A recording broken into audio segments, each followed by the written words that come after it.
Hello children and welcome to the session today. Children, we have been talking in great detail about the multiple functions that our body performs. Now just like we studied in the chapter of matter, that all matter is made up of a tiny unit which is called atom. Similarly, all living beings are made up of a tiny thing which is known as the cell. So today in chapter number 8, we are going to study about the cell, structure and functions. Now cell is the tiny unit of life which performs all the activities that the entire body performs. So where are these activities actually taking place? At cellular level. Now, who was the person who discovered cell the first? His name was Robert Hooke. And he studied a piece of cork under the microscope and he discovered a network, a honeycomb-like structure which he named the cell. And later on, when he studied different kinds of tissues from plants and animals, he discovered that cell is the basic structural and functional unit of all living things. But children, a cell is too tiny. You can see cells only with the help of a microscope. Now, these microscopes over the years have also gone a multitude of changes. From a simple microscope, they have gone up to compound microscope and then to electron microscope as well. These microscopes help us to understand even the tiny parts that are there inside the cell itself. So children, based on the number of cells in the body, an organism may be unicellular. That means it has only one cell, which we have studied repeatedly in the case of amoeba and paramecium. Or it can be an organism with many cells known as multicellular organism, which most of the plants, animals and we ourselves are. So children, these single-celled organisms perform all the life processes that are performed in every cell of multicellular organism. Next, let us understand the shape of the cell. Now, shape of the cell, specifically in human body, is designed according to the function it performs. Now, for example, the muscle cell. Let's take an example of our arm only. So, when our arm is moving, it is expanding or contracting. What exactly is expanding or contracting? The cell inside. So, the muscle cell is long. Then, let's talk about the nerve cell. The nerve cell has to carry messages from different parts of the body. Therefore, the nerve cell has got a long tail to deliver messages quickly. And it has also got these hair-like structures on its body that help to connect tiniest of stimulus that we receive. Children, the cells also vary in their size. How? The cells can be as small and they can be as huge as an ostrich egg. An ostrich egg is about 170 millimeter in diameter. The red blood cells are the smallest cells and they measure 0.007 millimeter in diameter. Now children, let's get inside the cell and understand the different cell organelles. All cells show some similarities in their structure. A typical cell has three parts: cell membrane, cytoplasm and nucleus.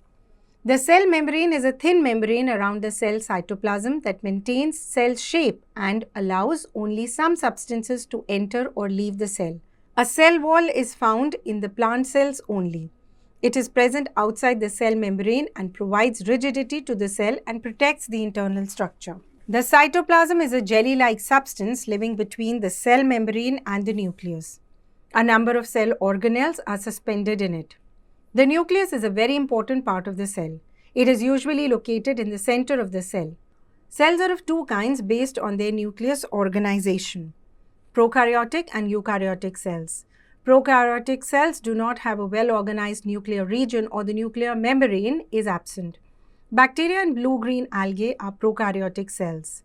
Eukaryotic cells have a well-organized nucleus with a nuclear membrane. All organisms other than bacteria and blue-green algae are eukaryotic cells.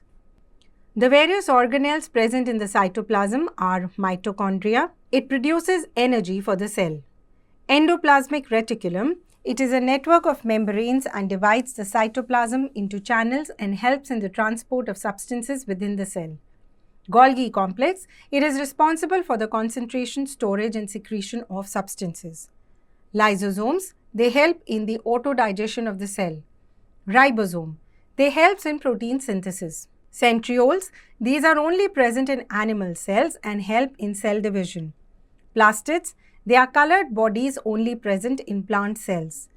Green colored plastids are called chloroplast. Vacuoles are clean spaces in the cytoplasm and are present only in the plant cell. If you compare animal and plant cell, you will observe that the cell membrane, nucleus are present in both plant and animal cells. Plastid, vacuoles and cell wall are present only in plant cells and are absent in animal cells. Centrioles are present only in animal cells. They are absent in plant cells. So you have understood what the different types of cells and cell components are.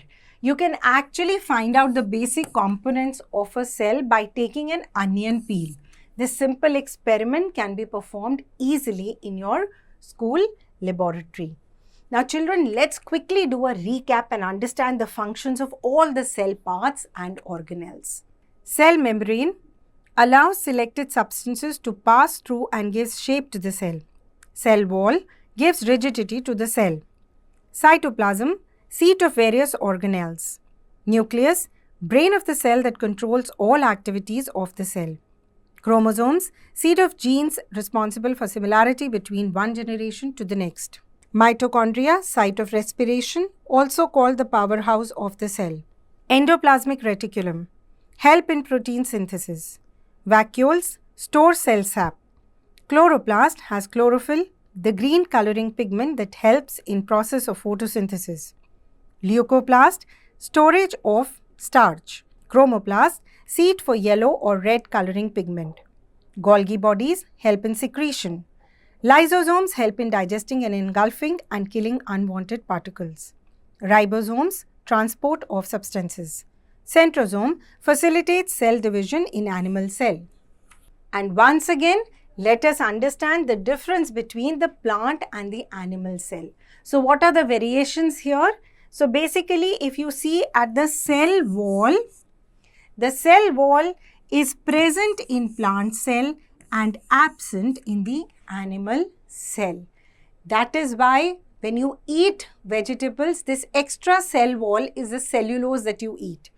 Next, the plastids that contain the chloroplast or the coloring pigment, chlorophyll in it, are absent in animal cell, but they are present in plant cell. And the others, centrosome is absent, lysosome is absent in plant cell, and vacuoles are larger in size inside the plant cell because they store food, not only for the plant body but also for the animals who feed on those plants. So children, in this chapter we have learned the basic structure of cell. We have learned in detail the different cell organelles and their functions. Time for you to attempt the questions at the back. Thank you.